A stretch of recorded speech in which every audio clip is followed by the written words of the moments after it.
우리가 살고 있는 시드니 서쪽에서 북쪽으로 한 40분 정도 차로 올라가면 윈즈라는 곳이 있습니다. 그곳에서 한 30분 정도 더 들어가면은 에벤에셀이라고, 영어로 하면 에벤에셀이라고 불리는 한 작은 마을이 나옵니다. 그곳에서는 시드니에서 혹은 호주에서 제일 오래된 교회가 그곳에 있는데 210여 년 이상 된 교회로 알고 있어요.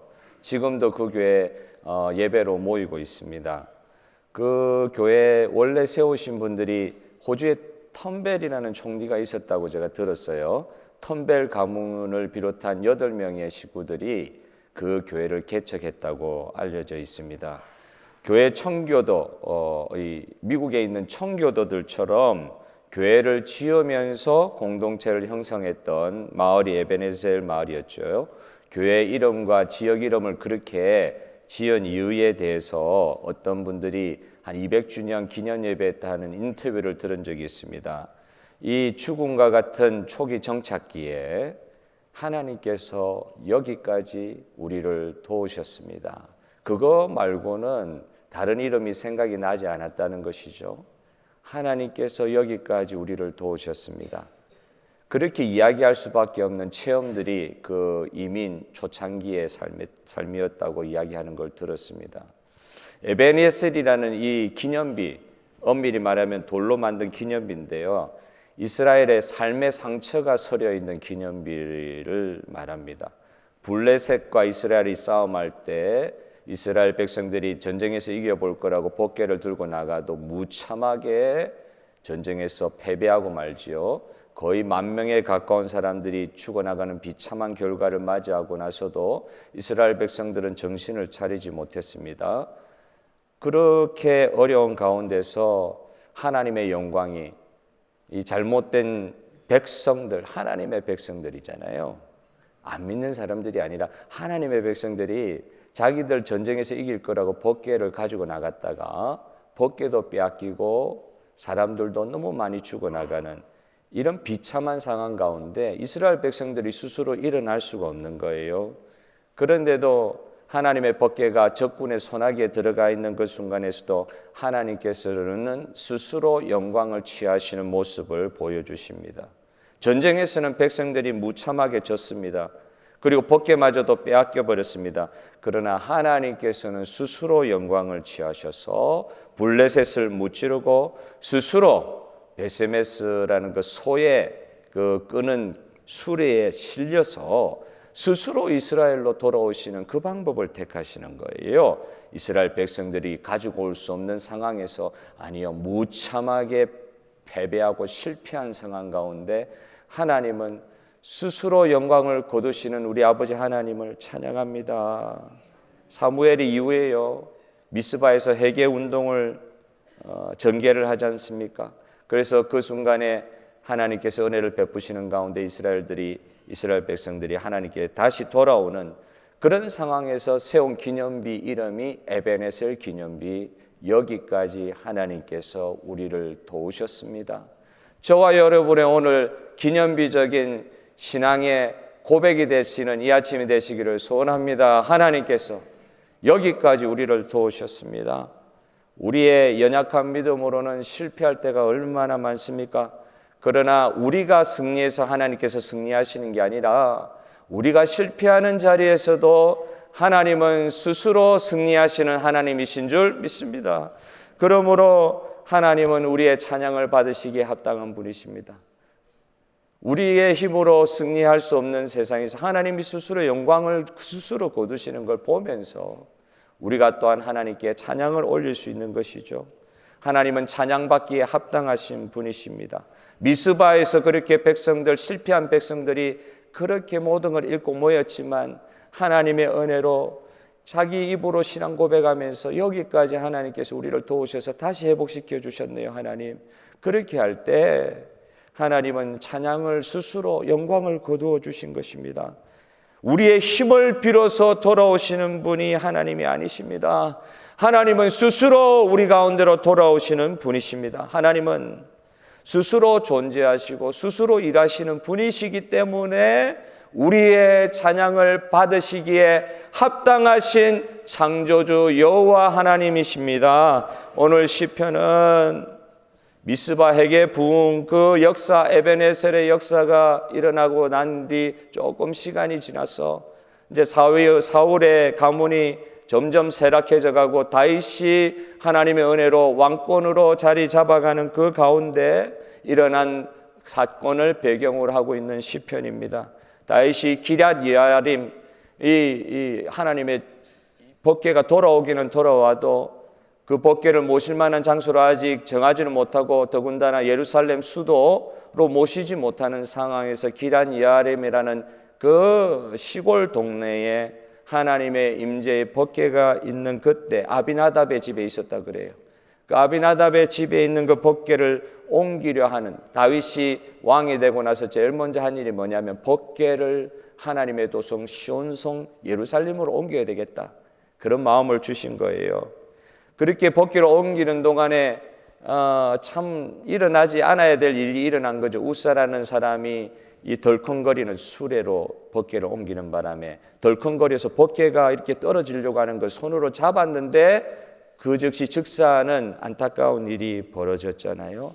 그래서 다윗이 무서워서 두려워했다는 표현이 있습니다. 두려워해서 그 가드 사람 오벳에돔이라는 사람 집에 법궤를 놓아두었는데 3개월 동안 놓아두었는데 하나님께서 특별히 역사하시는가 봐요. 그 법궤가 있는 곳에 그 모시고 있는 집안에 눈에 보이는 하나님의 축복을 막 쏟아 부어 주시니까, 그러니까 다윗이 다시 힘을 얻어서 그전에는 성경에 나와 있지 않는 방식을 써서 이런 일이 일어났는가 보다 깨달음을 얻고 제사장들로 하여금 법궤를 메고 그 예루살렘으로 올라오는 가운데 쓴 시가 오늘 시편 24편 저와 여러분이 읽었던 시로 보입니다.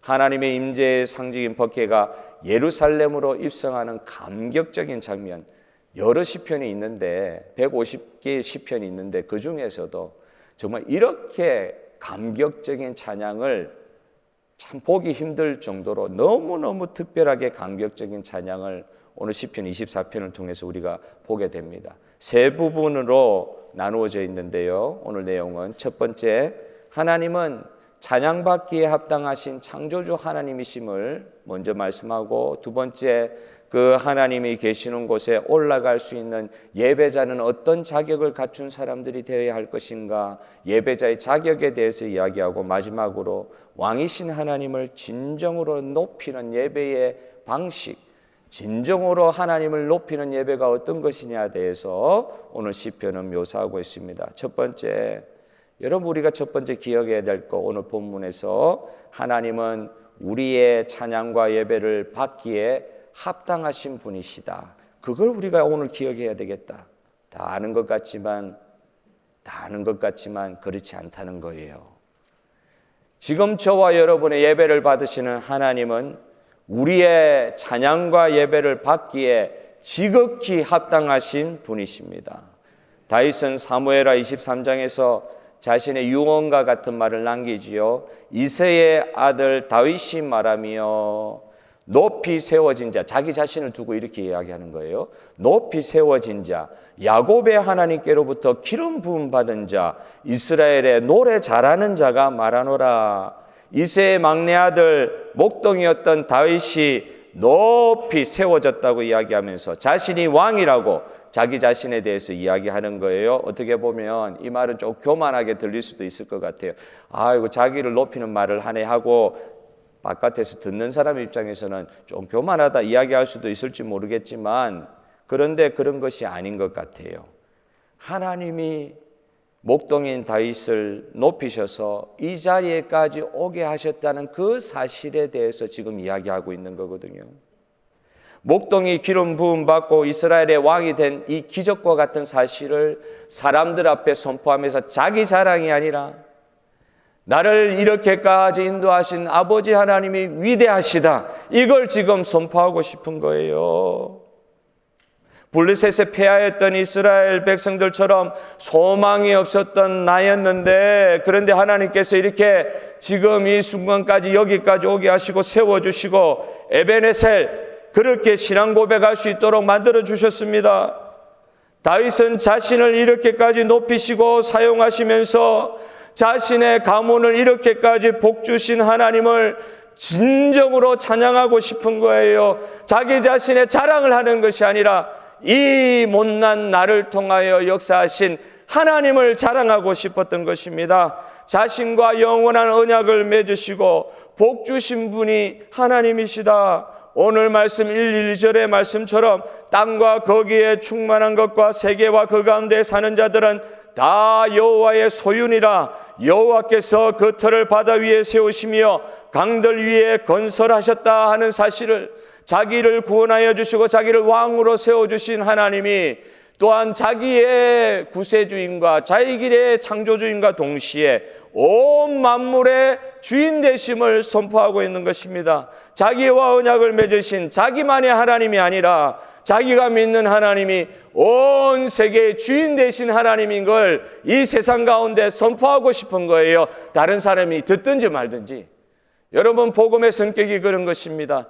나에게 역사하신 우리 아버지 하나님의 놀라우신 구원의 은혜를 듣든지 아니 듣든지 나를 구원하신 하나님이 천지의 주인 되신 창조주 하나님임을, 구원자 하나님임을 이 세상 가운데 선포할 때 하나님께서 영광 거두어 주시는 줄 믿으시길 바라요.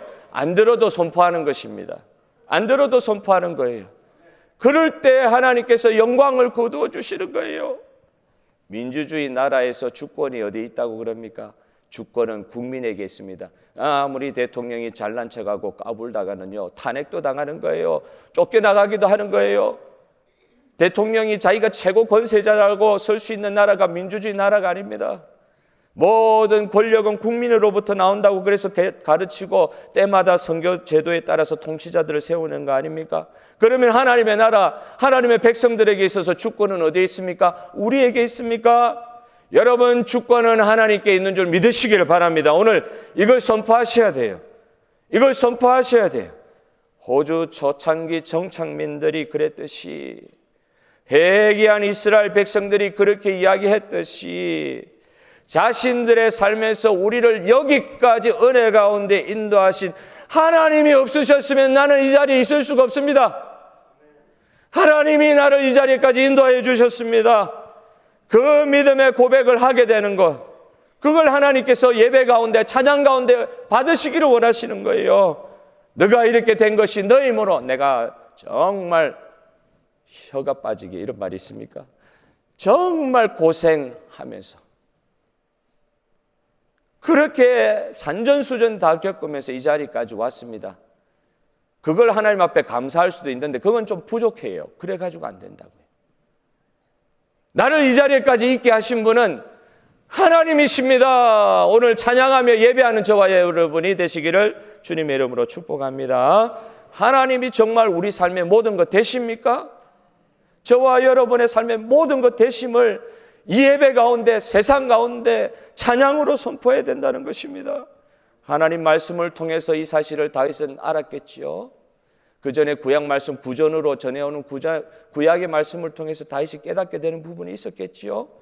그 부모로부터 배운 바가 있겠지요. 이 창조주 하나님께서 우리 이스라엘의 하나님이라는 걸 배웠겠지요.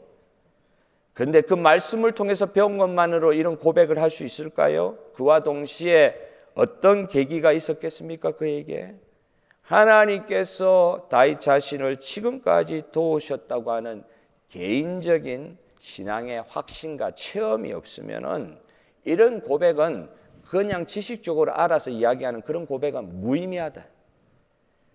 그건 찬양이 될 수가 없다. 이런 거, 하나님이 우리 온 창조주, 나의 삶의 주인이십니다. 이건 말로는 고백할 수 있는데 진짜 체험적인 그런 고백이 있는 상태에서 나오는 찬양이 아니면 이건 그냥 말로 끝나는 겁니다. 찬양을 해야 됩니다. 말로는 할 수 있어도 지식으로 그냥 하나님은 나의 주인이십니다. 이렇게 지식으로 알고 있는 것은 찬양으로 표현될 수가 없습니다. 진심으로 예배를 드릴 수 없습니다. 그런 지식 가지고는 진심으로 예배 드릴 수 없습니다. 그냥 머리로 아는 것 가지고는 찬양과 예배를 하나님께 드릴 수가 없습니다. 내가 못해서 그렇지 하나님이 하실 수 있는 세계를 체험하고 경험해야 이런 진정한 고백이 나올 수 있을 줄 믿습니다. 하나님 앞에서 잘못된 모습과 그런 신앙으로 세상에 나가서 실패한 이스라엘 백성들과 같은 삶을 내가 살았다 할지라도 이후에 하나님이 이런 못난 삶을 통해서도 스스로 영광을 거두시는구나, 하나님이 내 삶의 주인이시구나, 하나님이 주인이신 세상이구나, 이런 경험이 있어야 정말로 속에서부터 찬양이 울려 퍼질 줄 믿습니다. 세상이 다 무너질 것 같은데 약속하신 하나님께서 이 어려운 상황 가운데서도 약속하신 대로 당신의 약속을 이루어 주시는구나. 나는 너무 부족하고 실패했었는데 이 부족한 나의 삶을 통해서도 약속하신 하나님께서는 당신의 일을 이루시는구나. 그걸 믿음으로 고백하고 체험할 수 있을 때 우리는 다윗과 같이 찬양하며 예배할 수 있을 줄 믿습니다. 오늘 이 예배가 그런 예배 되시기를 소원합니다. 진짜 이때까지 나를 여기까지 인도하신 에베네셀의 하나님이 사무치고 사무쳐서 찬양하는 예배하는 시간이 되었으면 좋겠어요. 두 번째로, 예배는 아무나 드릴 수 있는 것이 아니라는 것을 가르쳐 주십니다. 그냥 자리에 가 있으면 드릴 수 있는 예배, 시간 맞춰서 드리는 예배, 그러면 예배 아무나 드릴 수 있다 이렇게 생각하실 줄 모르는데 아니다.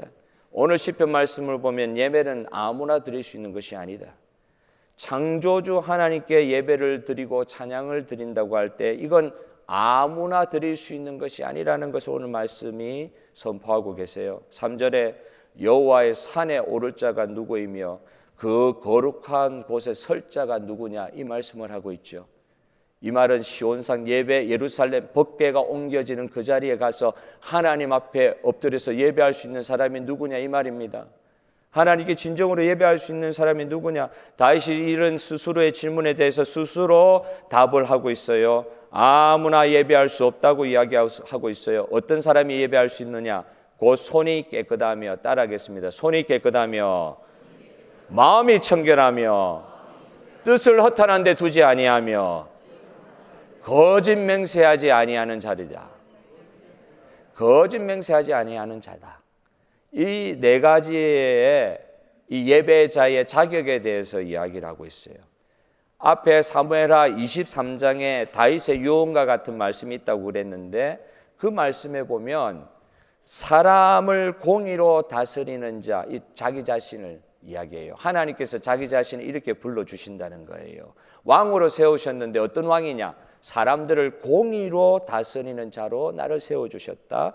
하나님을 경외함으로 백성들을 다스리는 자로 나를 세워주셨다고 지금 고백하고 있어요. 이 말과 같이 오늘 본문 5절의 말씀에도 비슷한 말이 나옵니다. 이 자격, 하나님께 예배드릴 자격을 가진 자가 결국은 어떤 사람들이냐? 여호와께 복을 받고 구원의 하나님의 의를 얻는 자, righteousness, 하나님의 의를, 차다크한 그 의를 얻는 자, 하나님의 거룩하심의 의를 얻는 자가 하나님께 예배할 수 있는 자다. 결론적으로 하나님께 어떤 사람들이 예배드릴 수 있습니까? 하나님의 의로우심과 같이 의로운 자들이 하나님께 예배를 드릴 수 있다는 거예요.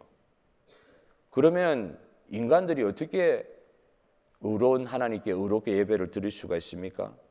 여러분 잘 아시다시피 저와 여러분은 하는 일 자체가 죄입니다.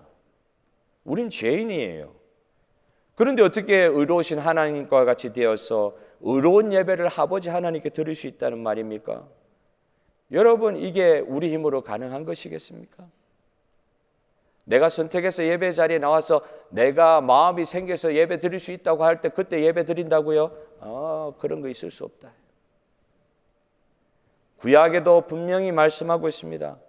어떤 자들이 하나님 앞에 나와서 예배 드릴 수 있고 찬양 드릴 수 있느냐?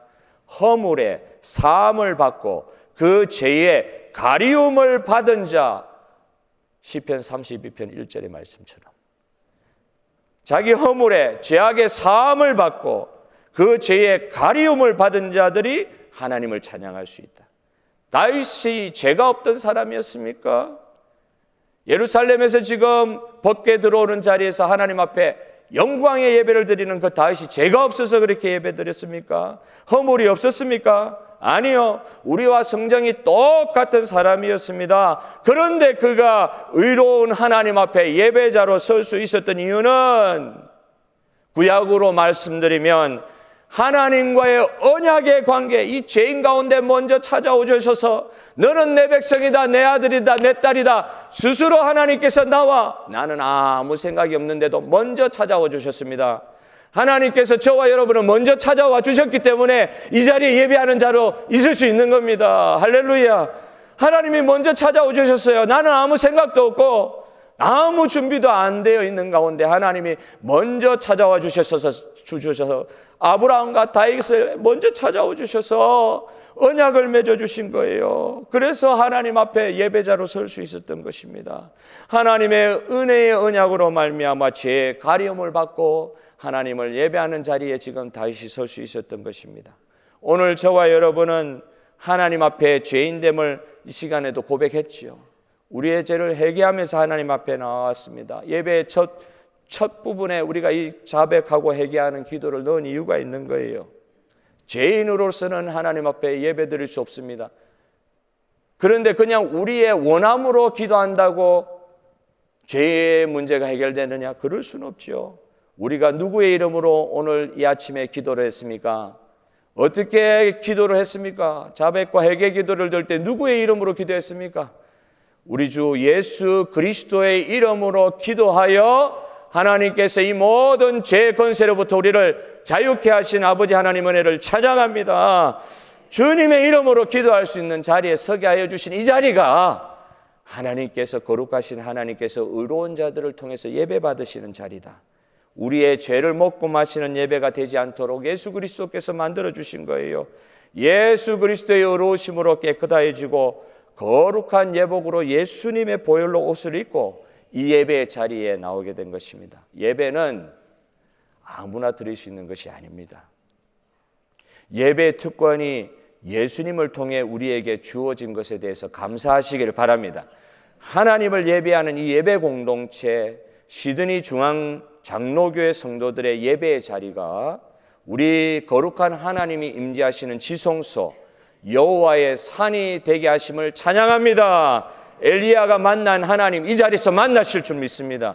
사무엘에 만난 하나님 그 하나님을 우리도 만날 수 있습니다. 예수 그리스도를 통하여 베드로와 요한이 그렇게도 사무치도록 만나셨던 그 예수 그리스도 저와 여러분 만날 수 있는 이 자리가 되게 하실 주님의 이름을 찬양합니다.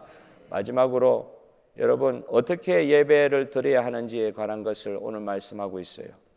오늘 본문의 다윗은 이 시편 모든 것이 이제 150편이 다 시고 다 시인데요.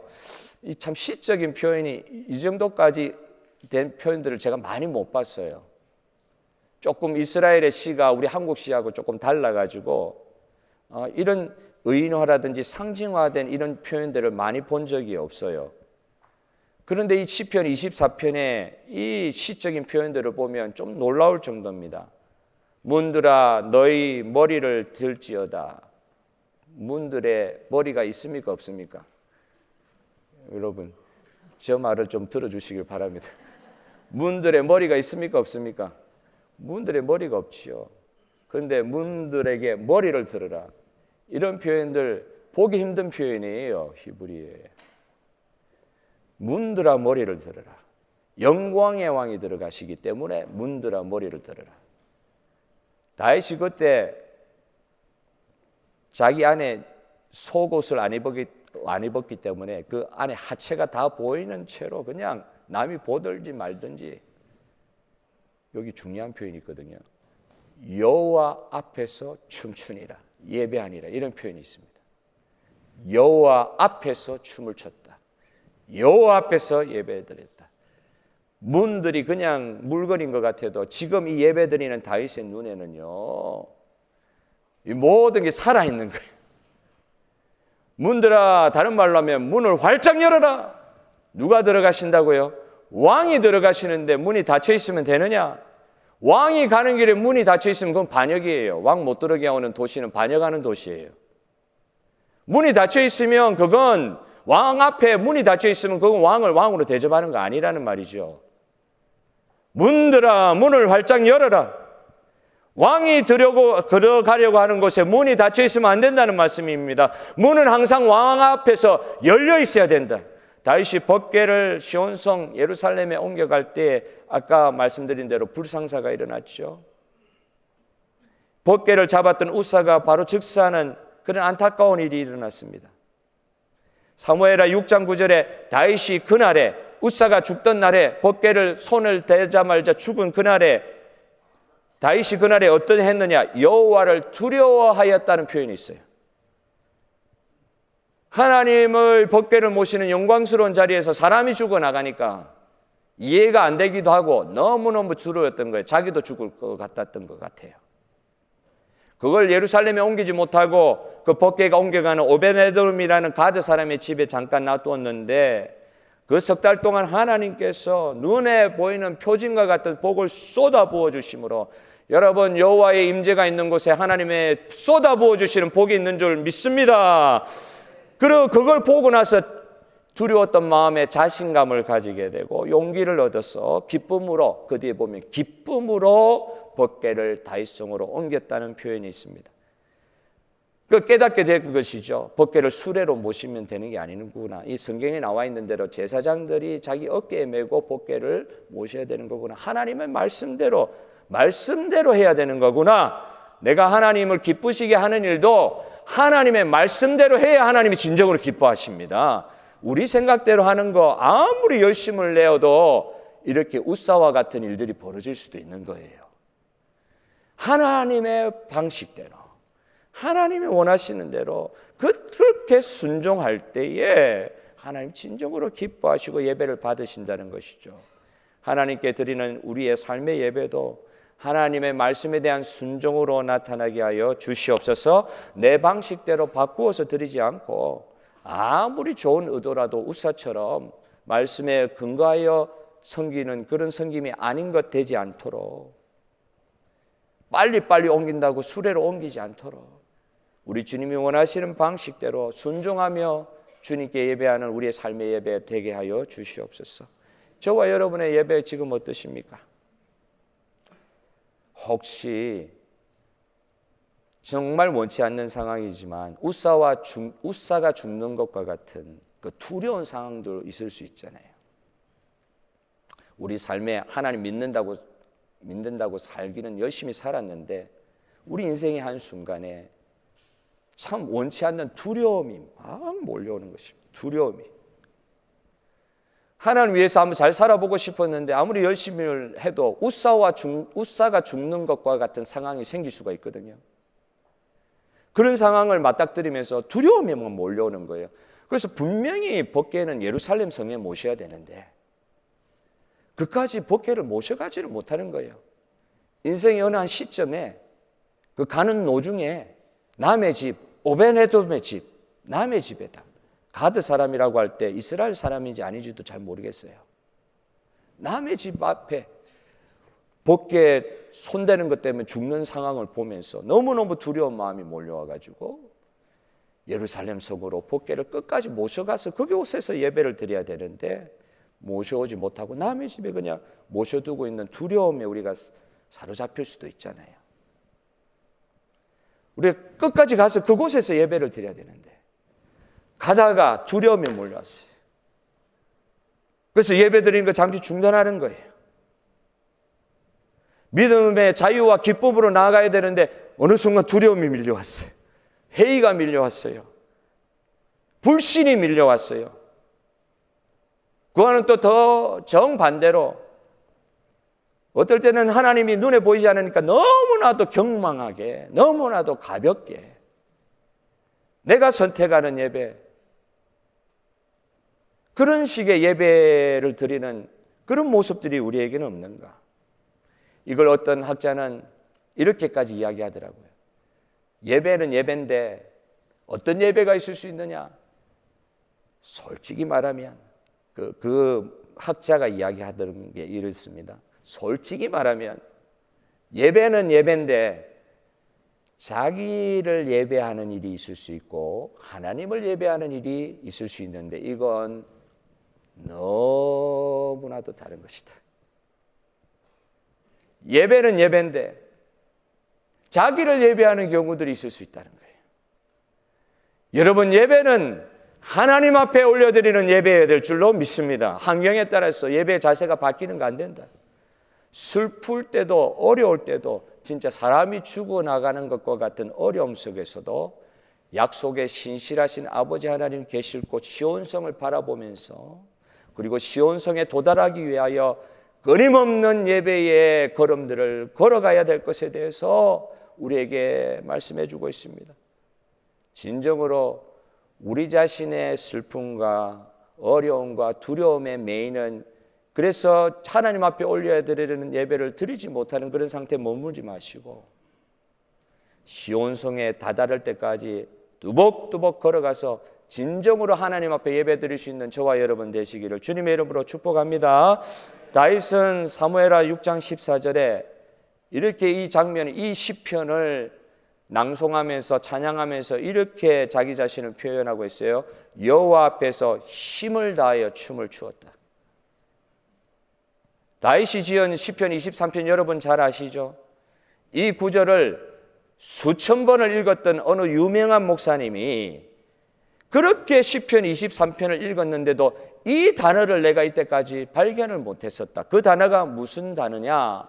시편 23편 3절에 내 영혼을 소생시키시는 하나님, 할렐루야. 그런데 그 하나님이 어떤 분이냐? 자기 이름을 위하여, 나를 위하여, 다윗을 위하여 다윗의 영혼을 소생시켜 주신 것이 아니라 다윗을 구원하시고 다윗을 창조하신 자기 이름, 하나님의 이름을 위하여 다윗을 소생시키시고 그를 의의 길로 인도하셨다는 그 사실에 대해서 이 단어가 확눈에 들어오다는 거예요. 그러니까 시편 23편을 완전 다르게 해석하게 됐다는 그런 이야기를 한 것을 들었습니다.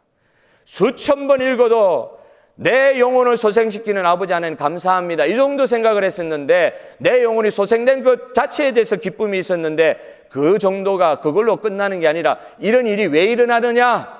하나님이 자기 이름을 위하여 다윗의 영혼을, 우리의 영혼을 소생시키시고 구원하여 주시는 하나님이시다. 그렇기 때문에 이것은 흔들릴 수 없는 구원이다. 하나님이 자기 이름으로 보증하신 것이기 때문에 로마서 8장의 말씀처럼 저와 여러분의 구원의 보증은 내가 어떻게 잘하냐 못하냐에 달려있지 않습니다.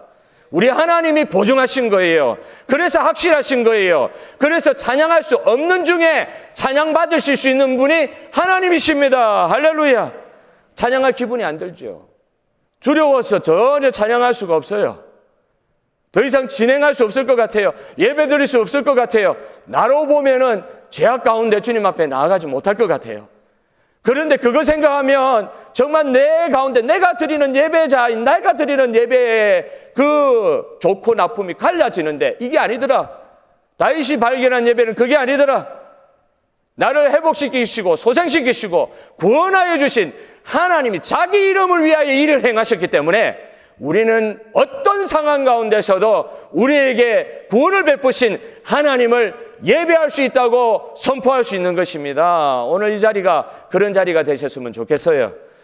자신의 삶을 다시 바라보게 되면서 하나님이 자기 이름을 위하여 나를 이렇게 구원하시고 이 시간 이 못난 모습을 가지고 있는 나를 할지라도 예수 그리스도의 보혈로 덮으셔서 주님의 이름으로 예배하고 참 어려운 가운데서도 찬양하기를 원하는 모든 백성들의 예배를 흠량하시고 받아주시기를 원하시는 하나님이시다.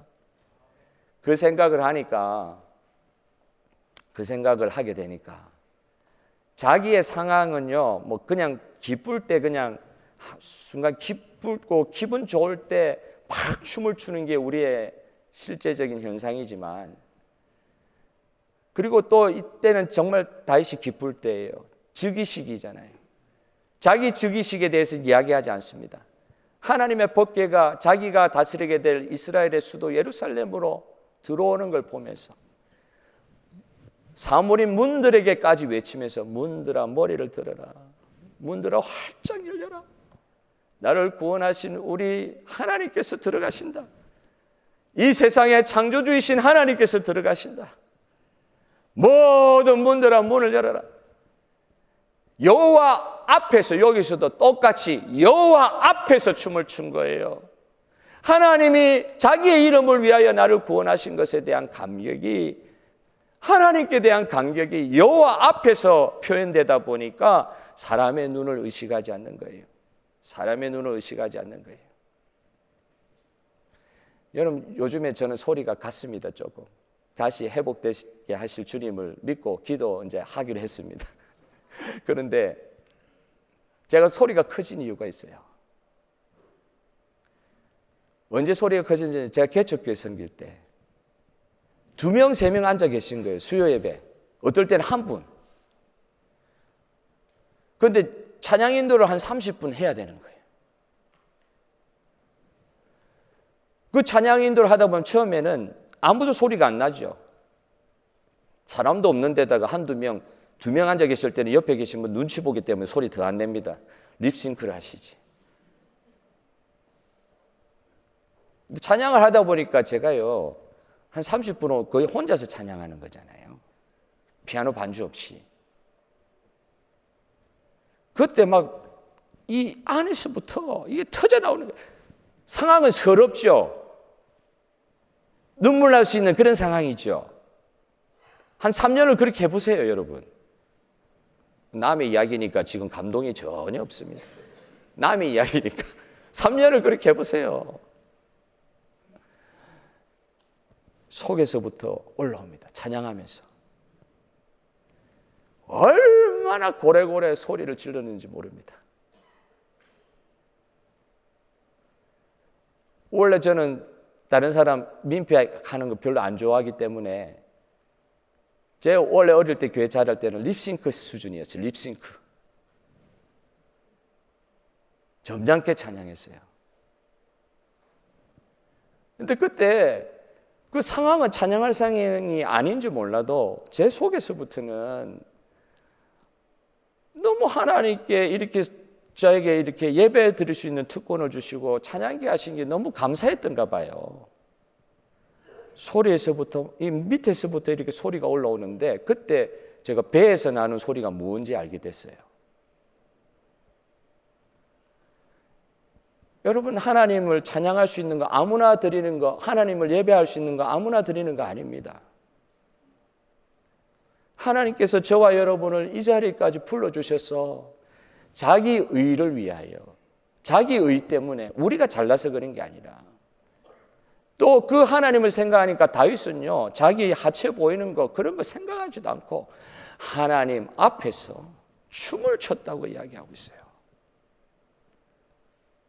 저와 여러분은 오늘 예배하는 자리 때마다 우리 시드니 중앙장로교회 모든 성도님들, 지금 사람들이 모여서 예배하는 거, 다음 주는 우리 형제 자매들의 예배에 관해서 이야기할 것입니다.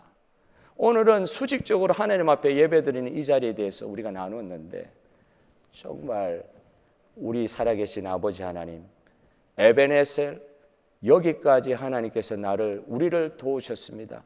그 하나님만 생각하면 감격이 솟아나고, 아무리 상황이 어려워도, 예배할 기분이 안 돼도, 노래 부르고 싶은 기분이 안 나도, 여기까지 인도하신 아버지 하나님을 생각하니까 속에서부터 찬양이 올려나서 우리 하나님이 그 찬양을 받으시기를 원하신다는 거예요. 진정으로 올려드리는 찬양을, 우리 주님께서 그 찬양을, 그 예배를 받으시기를 원하십니다. 우리의 잘난 것 가지고, 우리의 것을 가지고 하나님을 찬양할 수 없어요. 우리를 구원하여 주신 하나님을 찬양할 수 있는 것은 우리가 예수님으로 말미암아 의롭게 되었기 때문에 드릴 수 있는 것인데, 그것은 온전히 하나님의 은혜였습니다.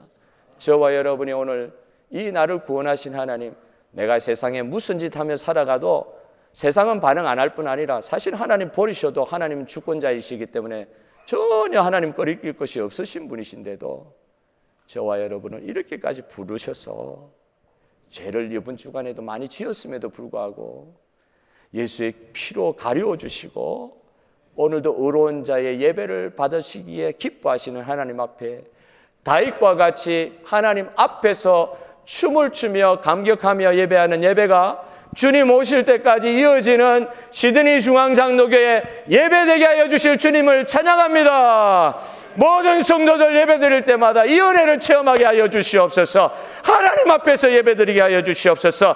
자유한 예배가 되게 하여 주시옵소서. 감격하는 예배가 되게 하여 주시옵소서. 정말 두려움이 엄습하는 것과 같은 상황 가운데서도 하나님만 생각하면 하늘 문이 열리게 하여 주시옵소서. 문들이 열리게 하여 주시옵소서.